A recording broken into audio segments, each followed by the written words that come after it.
आइए,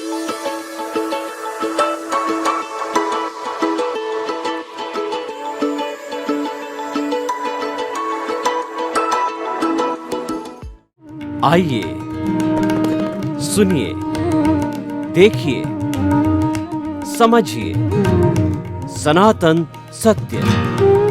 जैसी दृष्टि वैसी सृष्टि, दृष्टि विज्ञान। कुदरत, कुदरती रचना एवं कुदरत के कानून से शाश्वत सुख की प्राप्ति। जोधपुर के परम पूज्य महात्मा उपासक प्रोफेसर डॉक्टर सोहन राज तातेड़ के निर्देशन में सनातन सत्य। जैसी दृष्टि वैसी सृष्टि, दृष्टि विज्ञान।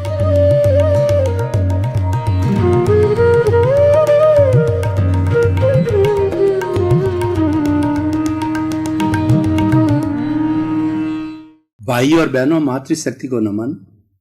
स्टूडियो में आपका हार्दिक स्वागत है, अभिनंदन है, सत्कार है। हम आपको आत्मविज्ञान कार्यक्रम के अंतर्गत सही दृष्टि, सही सोच के माध्यम से आपकी दृष्टि को सही करना चाहते हैं, आपकी सोच को सही करना चाहते हैं।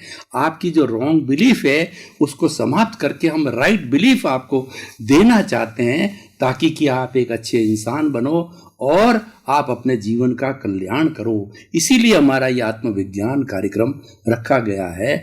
और इस कार्यक्रम के अंतर्गत हम आपको प्रतिदिन नए नए एपिसोड्स दिखाते हैं। उन एपिसोड्स के माध्यम से आपको अच्छा ज्ञान देने की कोशिश करते हैं, आपकी सृष्टि को अच्छा बनाने की कोशिश करते हैं। तो आज का हमारा विषय है आत्मा सर्वभूत व्यापी। बहुत ही सुंदर विषय है। मैं इसको दो दृष्टिकोण से प्रस्तुत करना चाहूँगा। एक तो आत्मा शरीर व्यापी और दूसरा आत्मा सर्वभूत व्यापी का अर्थ क्या है ये बताना चाहता हूँ। कि देख लिए, पहले तो आत्मा शरीर व्यापी। आत्मा होती है, जितना शरीर होता है उसके अंदर ही निवास करती है। उस शरीर के 1 सेंटीमीटर क्या, उस सेंटीमीटर के 100वें भाग में भी आत्मा नहीं होती है। तभी उस शरीर के अंदर कहीं भी पिन चुभाओ तो उसको दर्द होता है। और वह आत्मा जैसे चींटी का शरीर है तो अपने असंख्य चेतनामय परमाणुओं के पिंड को आत्मा कहते हैं। असंख्य चेतनामय परमाणुओं के पिंड को संकुचित करके चींटी बन जाती है। और जब चींटी के बाद के अंदर वही आत्मा हाथी के आयुष्य का कर्म बंधन करती है तो हाथी जितनी विशाल हो जाती है, विकोच करती है, वह अपने परमाणुओं को फैला देती है, डायनासोर्स हो जाती है। तो वही आत्मा पूरे शरीर के अंदर व्यापित हो जाती है। लेकिन तीनों तरह के शरीर के बाहर आत्मा नहीं है। ये नियम है। आत्मा शरीर व्यापी होती है और शरीर के अंदर ही सुख होता है, दुख होता है, दर्द होता है। शरीर के बाहर कोई भी दुख दर्द नहीं होता है, क्योंकि वहाँ आत्मा का निवास नहीं। जैसे मेरे सामने टेबल है तो टेबल जड़ है, इसमें आत्मा का निवास नहीं है, आत्मा का समावेश नहीं है, चेतना का समावेश नहीं होता है। इसीलिए इसको कोई दुख दर्द नहीं होता है। इसलिए आत्मा के लिए 9 कैरेक्टरिस्टिक बताई गई आगमों के अंदर, और वही 9 कैरेक्टरिस्टिक्स को विज्ञान ने कॉन्शियसनेस के तराजू पर तोला तो वो सही पाई गई। तो उन्होंने माना कॉन्शियसनेस को। खैर, कोई भी शब्द दो, हमको शब्दों से कोई अर्थ नहीं है। शब्द तो भेद पैदा करने वाले हैं। हम तो अभेद में जाना चाहते हैं। अभेद क्या कहता है? कॉन्शियसनेस और आत्मा एक ही है। यानी वैज्ञानिक लोगों ने भी आत्मा को माना, धार्मिक लोगों ने भी आत्मा को माना। वो कौन से 9 कैरेक्टरिस्टिक है? पहले तो आत्मा सुख दुख की अनुभूति करती है, और आत्मा संवेदनशील होती है, और तीसरा आत्मा जो है वह ग्रोथ करती है, बढ़ती है। कैसे बढ़ती है? कि जिस शरीर में आत्मा होती है, बच्चा जन्म लेने के बाद में बड़ा होता है तो वो किशोर होता है, या उसके बाद किशोर के बाद में वो नवयुग होता है, फिर प्रौढ़ होता है, फिर बुजुर्ग होता है। ग्रोथ करती है, आत्मा प्रजनन करती है। जिस शरीर के अंदर प्रजनन आत्मा नहीं करती है, लेकिन आत्मा की हाजिरी, आत्मा की प्रेजेंस है। करने वाला सब कर्म शरीर है। भीतर जो कर्म शरीर बैठा है वही सृजन करता है, लेकिन वह आत्मा की प्रेजेंस के बिना नहीं हो सकता, क्योंकि मैंने बताया कि आत्मा और कर्म शरीर का जो ये जोड़ा है, ये पैक्ट है, अनादि अनंत काल से है। जब तक ये दोनों प्रयास करके एक दूसरे को मुक्त नहीं करते हैं, उसमें दोनों का प्रयास चाहिए, दोनों का सहयोग चाहिए, क्योंकि दोनों मुक्त होना चाहते हैं। आत्मा तो मुक्त होकर के अनंत सुख की अवस्था में चला जाना चाहती है, और कर्म शरीर मुक्त होकर के अपना विशुद्ध जो रूप है वह परमाणु है, उस परमाणु को प्राप्त करना चाहती। परमाणु भगवान ने वह शुद्ध तत्व बताया है जो कि और उसके टुकड़े नहीं हो सकते, और वह किसी से जुड़ता नहीं है, और वह किसी को रोकता नहीं है, किसी से रुकता नहीं है, और वह आँखों से दिखाई नहीं देता है, किसी भी वैज्ञानिक इंस्ट्रूमेंट की सीमा में वह नहीं आता, वो विशुद्ध अवस्था में होता है। और जब एक से द्वि परमाणु हो जाते हैं तब वह अशुद्ध हो जाता है। और उसी तरह से आत्मा अपने आप में विशुद्ध अवस्था में होती है, लेकिन कर्म शरीर के जुड़ते ही, लिंग शरीर और कॉजल बॉडी के जुड़ते ही ये भी अशुद्ध हो जाती है। उसको बद्ध आत्मा कहते हैं, उसको अशुद्ध आत्मा कहते हैं, और शुद्ध आत्मा अलग होती है। वह शुद्ध आत्मा अंतरात्मा और परमात्मा का रूप कहलाती है। तो ये शरीर व्यापी होती है, ये आत्मा का है। अब दूसरे पक्ष में मैं आता हूँ, इससे जुड़े हुए पक्ष में आत्मा सर्वभूत व्यापी का अर्थ क्या हुआ कि देखिए, पूरी सृष्टि है 5 भूतों से बनी है।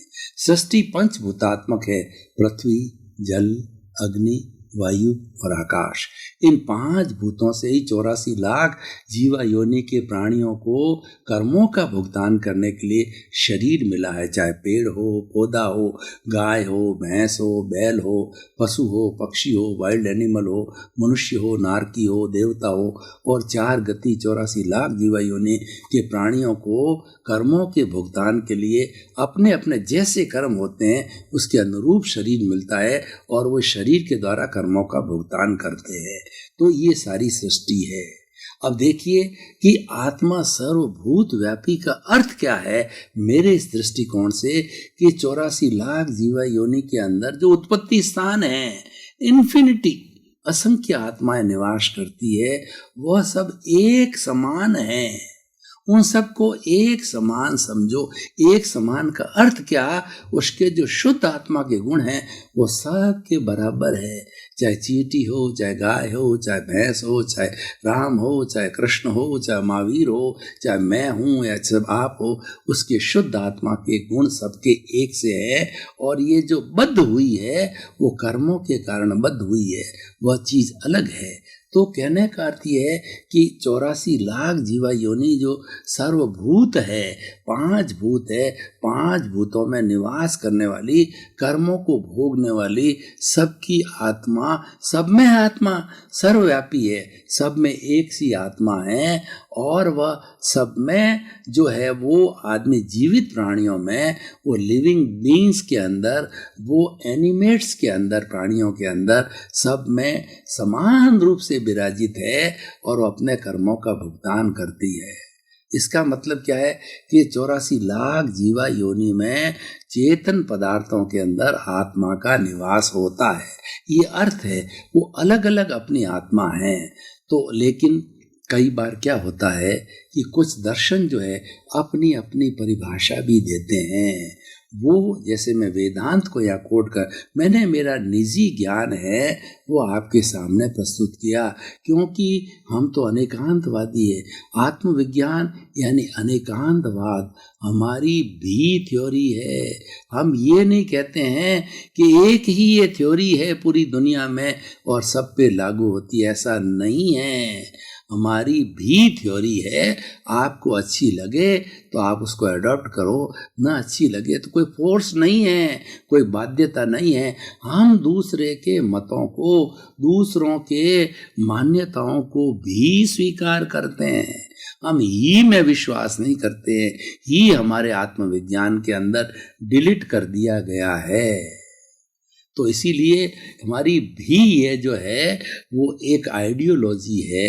तो दूसरे भी जो धर्म दर्शनों की आइडियोलॉजी है, जैसे कि वेदांत को कोट करना चाहता हूँ, तो वेदांत क्या कहता है कि हम ब्रह्मास्मि, मैं ब्रह्म हूँ, यानी मैं ब्रह्म का अंश हूँ। ब्रह्म सत्य जगत मिथ्या।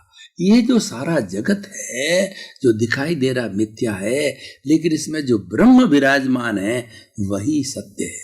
ब्रह्म एक ऐसा निरंजन निराकार ईश्वर है, वो सर्वगुण संपन्न है, उसमें कोई अशुद्धि नहीं है, सब गुणों की खान है, सारे उसके अंदर गुण विराजमान हैं, एक भी अवगुण नहीं। ऐसा आइडियल हमारा भगवान है, उसको ब्रह्म कहते हैं, जिसके अंदर आत्मज्ञान है।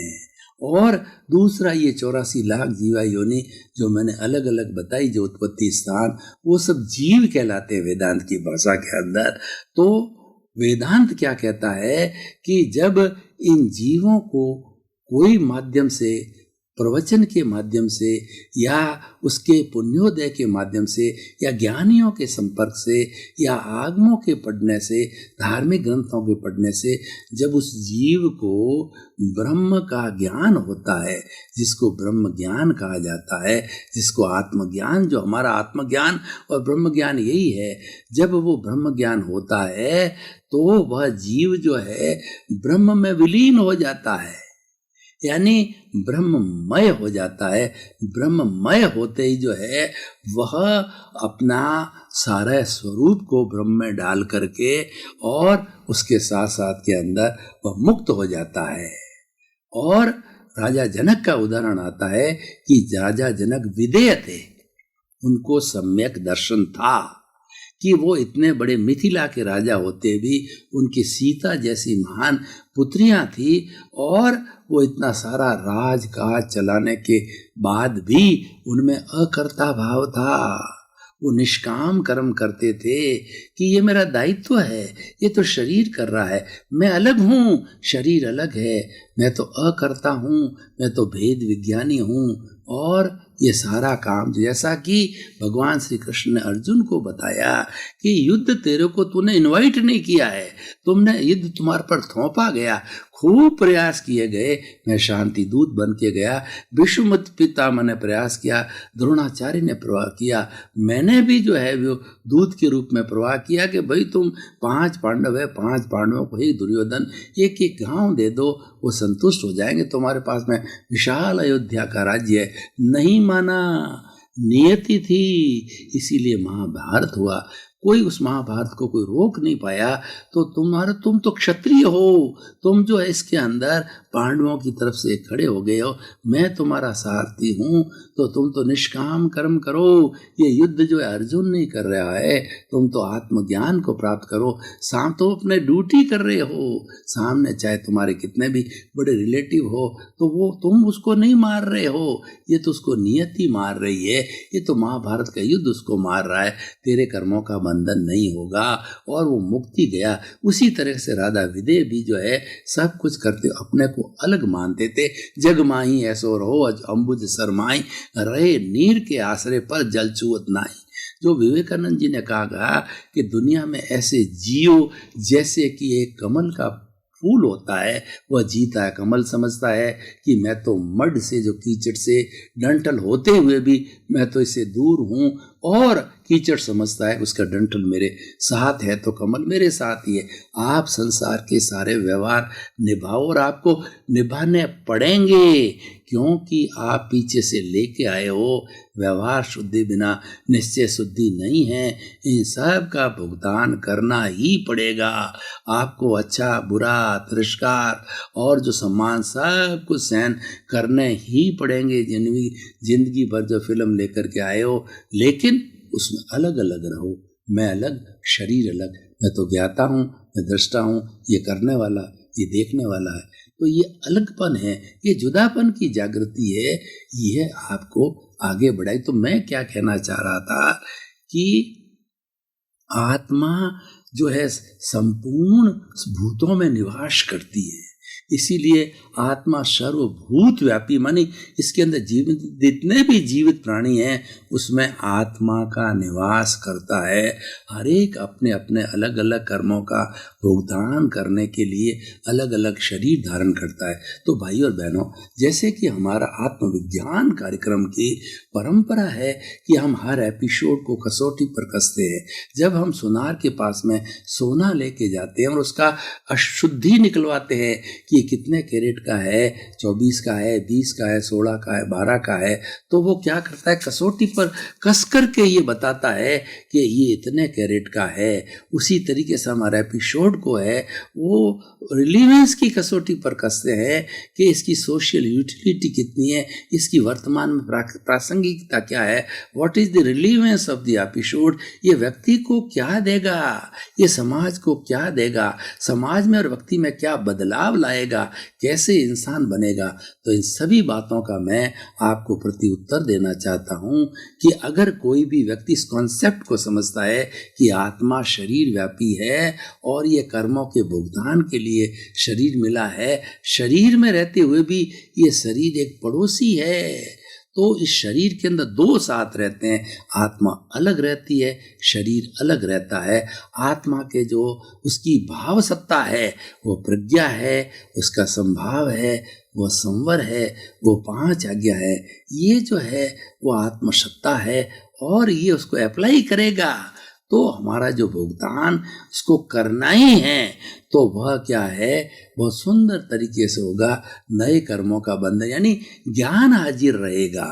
तो इस तरीके से व्यक्ति जो इस कॉन्सेप्ट को समझने वाला हर वक्त ज्ञान के स्वरूप में रहेगा और जो ज्ञान के और ये मानेगा कि 84 लाख जीव यानी के जीवित प्राणी मेरी जैसी आत्मा है, तो जो चीज़ मुझे बुरी लगती है वह मैं दूसरे के साथ में नहीं करूं, क्योंकि 84 लाख जीवा योनि उत्पत्ति स्थान है, अपने कर्मों के लिए, अपने भुगतान करने के लिए वो आए हैं। तो वो कोई जीना चाहते हैं सभी, मरना कोई नहीं चाहता, कोई सुख, हर एक सुख चाहता है, दुख कोई नहीं चाहता, दुख तो हो जाता है, चाहता कोई नहीं है। वो क्यों जाता है कि पूर्व कृत कर्मों के उदय प्रारब्ध के कारण हो जाता है, कोई बात नहीं है, हो जाता है तो वो होगा ही। आप में उसका कोई ना तो पुरुषार्थ है न कुछ कर सकते हो, आप में तो एक स्वतंत्र रूप से श्वास लेने की भी अधिक लेने की स्वतंत्रता नहीं है, तो हम क्या पुरुषार्थ करें। आप पुरुषार्थ करो कि आपका जो ज्ञाता दृष्टा भाव है, जिसकी प्रतीति ज्ञानी ने आपको करा दी, इस एपिसोड ने करवा दी, इस आत्मविज्ञान कार्यक्रम ने करवा दी, सही दृष्टि सही सोच ने आपको करवा दी, आपका जो है मिथ्या दर्शन समाप्त करके आपको सम्यक दर्शन दिया, आपकी रॉन्ग बिलीफ को समाप्त करके आपको राइट बिलीफ दिया है, तो उसके कारण जो है आपकी दृष्टि अच्छी हो गई है। तो आप पुरुषार्थ क्या करो, आप पुरुषार्थ ये करो कि आप प्रतीति रखो, हमने करवाई आपको कि 100% रूप से आपको आत्मा की प्रतीति करवाई और उसके साथ के अंदर आपको 15% की जागृति दी, वो पुरुषार्थ है। अब आपका पुरुषार्थ क्या है, इस ज्ञाता दृष्टा की प्रतीति को 15 से 16, 20, 25, 30 आगे बढ़ाते रहिए। और हमने आपको करीब 2% अनुभव दिया आत्मज्ञान के द्वारा, जो हमने आत्मज्ञानियों से प्राप्त किया, हम आपको दे रहे हैं कि हमारा कुछ नहीं है, हम तो जीरो है, हमको हीरो बनाने वाले हमारे आत्मज्ञानी हैं, हमारे ईश्वर है, हमारे गुरु है, हम तो एक टैप रिकॉर्डर है। हम आपको क्या दे सकते हैं, ज्ञानियों से लिया हुआ आपको आत्मविज्ञान कार्यक्रम में दिखा रहे। हम तो हार्डवेयर हैं, हमारे जो ज्ञानी हैं वो सॉफ्टवेयर है, हमारे ईश्वर सॉफ्टवेयर है, हमारा गुरु सॉफ्टवेयर है, हमारे भीतर बैठा सॉफ्टवेयर है। तो उससे क्या होगा, इन सब चीज़ों का चिंतन करने से आदमी गलत दिशा में नहीं जाएगा, आदमी किसी का शोषण नहीं करेगा, एक अच्छा इंसान बनेगा। सुधरे व्यक्ति समाज व्यक्ति से राष्ट्र स्वयं सुधरेगा। हम इस विश्व की 7 अरब की जनसंख्या को सुधारना चाहते हैं।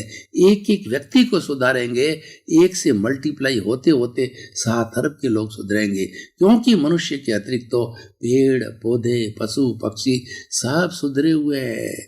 वो अनुशासन में चलते हैं। मनुष्य ही एक ऐसा प्राणी है जो कि अनुशासनहीन हो जाता है।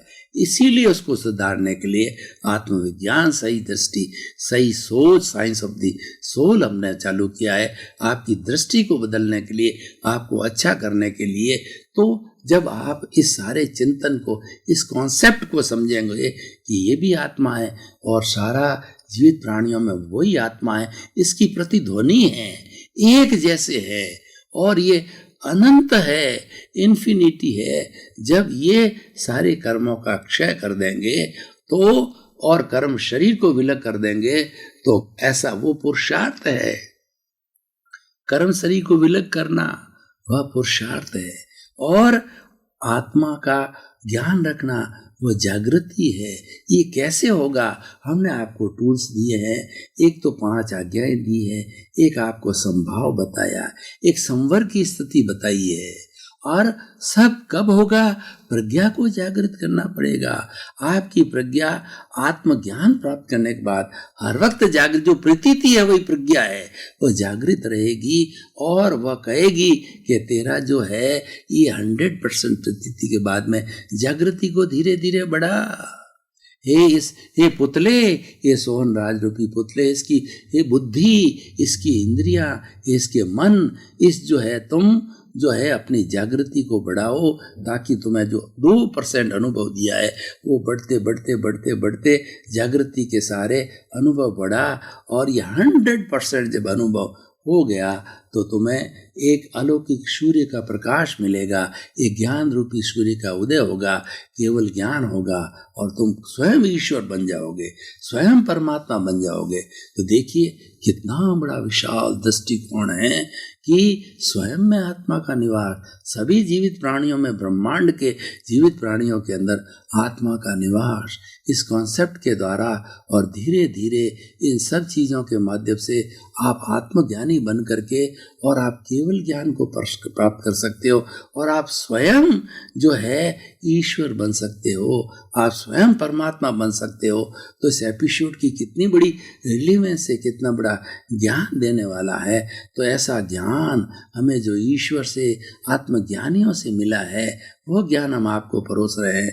तो भाई और बहनों, इस एपिसोड से माध्यम से आप आत्मज्ञान लेते रहिए। हमारे आत्मविज्ञान के अंदर जो प्रोसेस दिए गए हैं आपको सिद्ध बुद्ध मुक्त बनाने के लिए है, आपका व्यवहार अच्छा करने के लिए, आपको अच्छा इंसान बनाने के लिए है, और साथ साथ में आपकी पराकाष्ठा, जो कि हमारे भारतीय संस्कृति में चतुपुरुषार्थ है, काम, अर्थ, धर्म और मोक्ष। काम और अर्थ जो है ये दोनों इस संसार के निवास के लिए, ये व्यवहार जगत के लिए है, और निश्चय जगत के लिए धर्म है, और मोक्ष तो प्योर निश्चय जगत है ही है। उस स्थिति को ले जाने वाला जो ब्रिज है काम और अर्थ के बीच में धर्म है, वो 5 आज्ञाई धर्म है, 5 आज्ञाई हमारी प्रज्ञा है। तो उसको विकसित करो और खूब आगे बढ़ करके आपने गंतव्य सिद्ध बुद्ध मुक्त की अवस्था के अंदर जाओ। तो ये हमारा एपिसोड आपके लिए बहुत बहुत ज़्यादा लाभकारी है। ये आपको पराकाष्ठा तक पहुंचाता है, ये अल्टीमेट ट्रुथ तक पहुंचाता है, ये आत्मज्ञान की जो अंतिम सीढ़ी है उसके तक पहुंचाता है। तो भाई और बहनों, आप सतत प्रयास करके और आत्मज्ञान को प्राप्त करते रहिए, क्योंकि दुनिया के अंदर हजारों लाखों करोड़ों विद्याएं हैं, लेकिन आत्मज्ञान से बढ़ के, आत्मविज्ञान से बढ़ करके और कोई भी दुनिया, इस जगत के अंदर कोई भी विद्या नहीं है।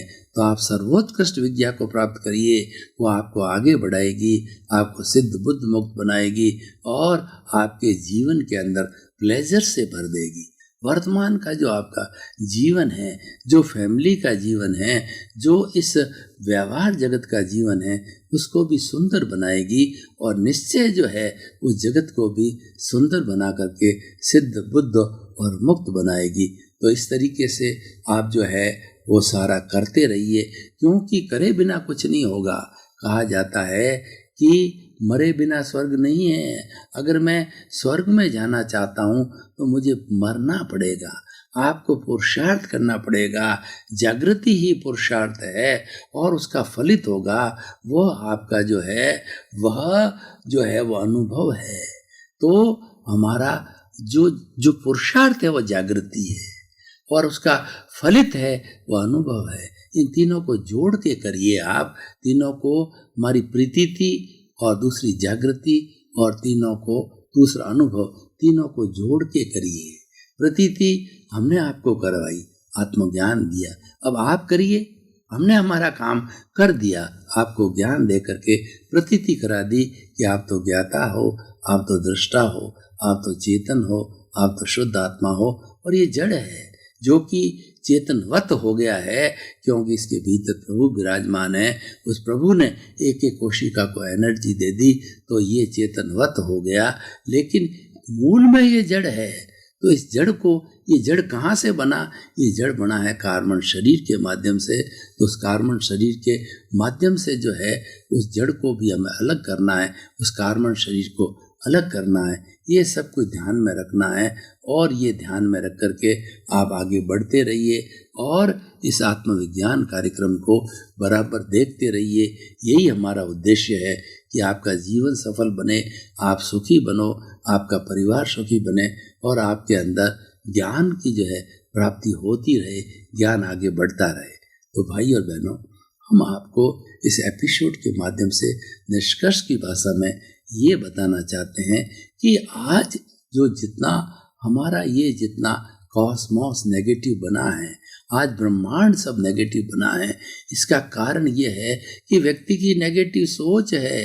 भाई और बहनों, आपका बहुत बहुत धन्यवाद। आप आत्मविज्ञान कार्यक्रम बराबर देख रहे हो, इसकी आत्मा हो, और बराबर देखते रहिए। अगर आपको तरना है, आपको कल्याण करना है, मानव जीवन का जो आपको सार्थकता लेनी है, सार निकालना है, तो आत्मविज्ञान कार्यक्रम आप देखना न भूलें। ये ना कोई मंत्र है, न कोई तंत्र है, न कोई जादू है, न कोई टोना है। ये आपकी दृष्टि को बदलता है, जिससे आपकी सृष्टि बदलती है। आपके प्रति मंगल भावना, शुभकामना कि आप इसको देखते रहिए।